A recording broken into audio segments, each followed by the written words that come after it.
अस्सलाम वालेकुम दोस्तों, दिस इज़ तस्करशी। आई होप आप सब लोग ठीक होंगे। आज मैं जो इन्फॉर्मेशन दे रहा हूँ वो है चेक रिपब्लिक के बारे में, जो एक शेंजन कंट्री है और जो शेंजन वीज़ा भी इशू करते हैं। जैसा कि आपको पता है, मेरी हमेशा कोशिश होती है कि मैं आपको ऐसी कंट्रीज़ के बारे में बताऊँ वीज़े के लिए जो आसानी से आपको वीज़ा देते हैं, जिनकी रिक्वायरमेंट्स इतनी मुश्किल नहीं होती और जहाँ का वीज़ा रेशो इस वक्त बहुत हाई है। चेक रिपब्लिक जो है वो यूरोपियन यूनियन में शेंजन स्टेट में आता है और वहाँ पे डच ज़ुबान जो है वो बोली जाती है। और चेक रिपब्लिक की जो नेबरिंग कंट्री में जर्मनी आता है, ऑस्ट्रिया, पोलैंड एंड स्लोवाकिया। और यहाँ की जो आबादी है वो तकरीबन 11 मिलियन है, यानी कि 1 करोड़ 10 लाख। मुझे समझ नहीं आता, जब मैं देखता हूँ इतने छोटे छोटे मुल्क है, फिर मैं देखता हूँ कि इनकी जो जुबान है वो अपनी जुबान में हर चीज करते हैं, पीएचडी भी अपनी जुबान में करते हैं, कभी वो इंग्लिश का सहारा नहीं लेते।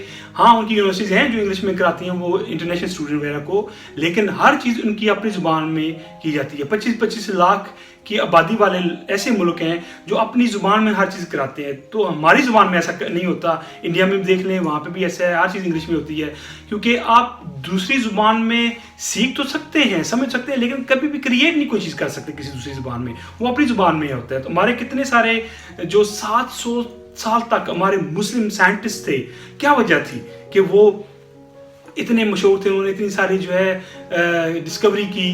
और उसकी वजह यही थी, जब आप देखें 1400 साल पहले मक्का में क्या था, अरबी लोगों के पास क्या था, कुछ भी नहीं था। क्या हुआ, जितने दुनिया का इल्म था उसको ट्रांसलेट किया गया। हुज़ूर पाक सल्लल्लाहु अलैहि वसल्लम ने इसलिए बार बार तालीम के ऊपर जोर दिया कि तालीम हासिल करो चाहे तुम्हें चीन जाना पड़े। इल्म बहुत जरूरी चीज है।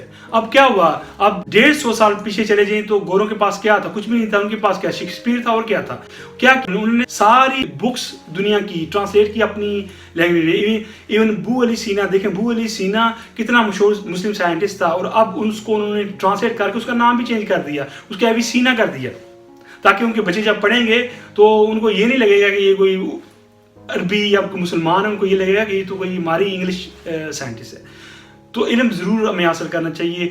ज़रूर नहीं है स्कूल में आप जाके हासिल करें, किसी तरह भी हासिल करें, अपने नॉलेज को बढ़ाएं। आप जो मेरे दोस्त बाहर आना चाहते हैं, बाहर आके अपना फ्यूचर बनाना चाहते हैं, तो I think they must try for चेक रिपब्लिक।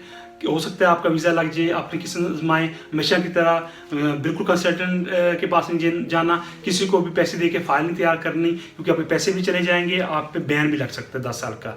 कोशिश करें सारे पेपर खुद आपने बनाने हैं, जिस तरह मैं अपनी वीडियोज़ में बता रहा हूँ, खुद आपने पेपर रेडी करने हैं। कोई मुश्किल नहीं है, आप खुद कर सकते हैं। इनकी जो रिक्वायरमेंट्स हैं कोई इतनी मुश्किल नहीं है, सेम अदर कंट्रीज़ की तरह। पासपोर्ट चाहिए, पासपोर्ट की फ़ोटो कापी चाहिए, 2 फोटोग्राफ चाहिए, 60 यूरो इनकी फ़ीस है। एक उनका फॉर्म है, वो फुली फिल्ड और साइन होना चाहिए। पाकिस्तानी आईडी कार्ड की फोटो कापी चाहिए। अगर किसी भी दूसरी कंट्री की आपके पास सिटीजनशिप है, जिस तरह बहुत सारे लोग हैं वो दुबई में रहते हैं, ईयू में, सऊदी अरेबिया वगैरह में, किसी भी कंट्री का आपके पास कोई और रेजिडेंट परमिट है तो वो भी आपने साथ शो करना है।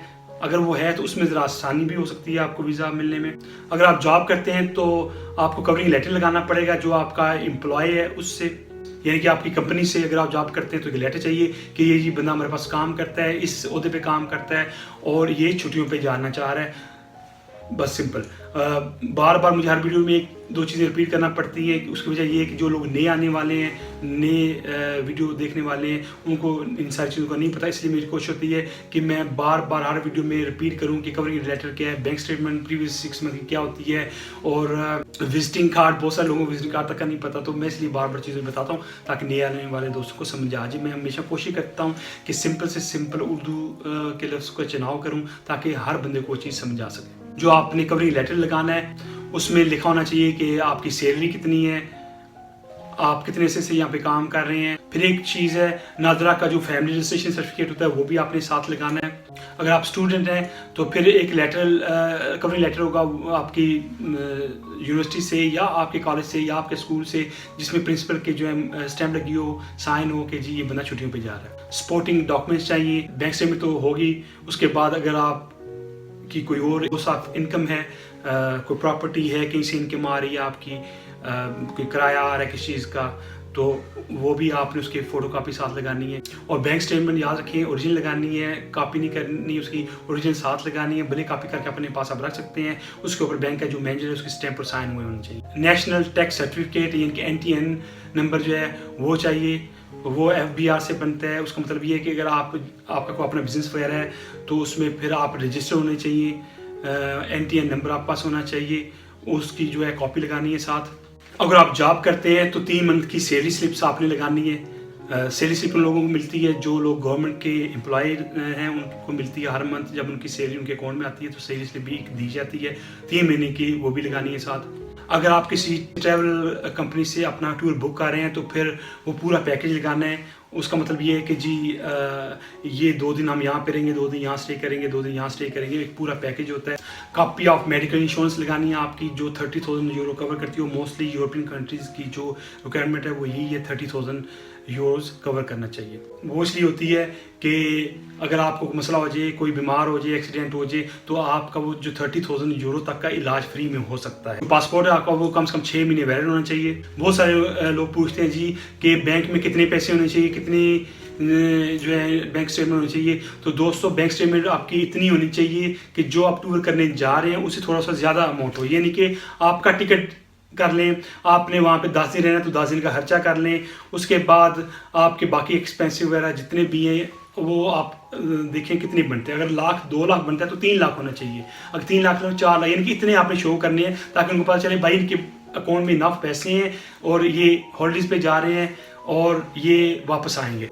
दोस्तों, ये थी आज तक की video. I hope you like my video. If you like my video, please don't forget to subscribe my channel and don't forget to click the bell button, ताकि आपको वीडियो जो है बखूबी पहुंच सके। अगर कोई चीज़ रह गई होगी तो प्लीज़ नीचे दिए गए कमेंट सेक्शन में अपना क्वेश्चन पूछ सकते हैं। मैंने सोशल मीडिया के लिंक्स भी नीचे दिए हुए हैं, और इंस्टाग्राम आपको स्क्रीन पे नज़र आ रहा होगा। इंस्टाग्राम के जरिए भी आप मुझसे पूछ सकते हैं। अपना और अपने अहल खाना का बहुत बहुत ख्याल रखिएगा। तस्करी इजाज़त, अल्लाह हाफ़िज़।